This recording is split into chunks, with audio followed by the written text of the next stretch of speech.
how to backup chat history in Telegram. Hi guys, so in this video I will teach you how to backup chat history in Telegram. So if you want to learn how it's done, just watch this video until the very end. This is pretty quick and simple, so let's go.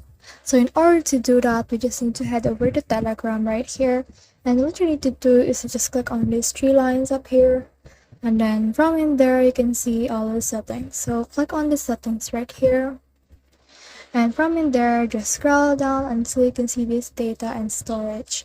So click on this data and storage, and from in here you can see the disk and network usage, which is both the storage usage, which is this size, the data usage, which is this, and the storage path.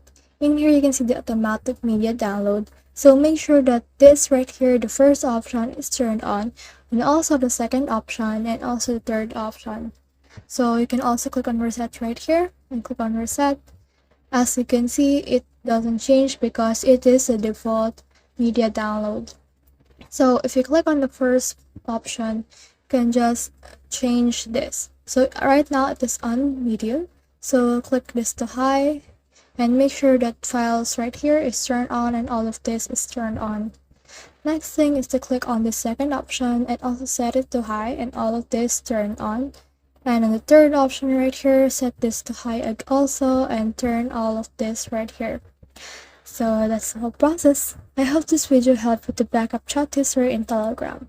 If you have questions or comments, kindly put in the comment section below. And if not, do not forget to subscribe and like. Thanks!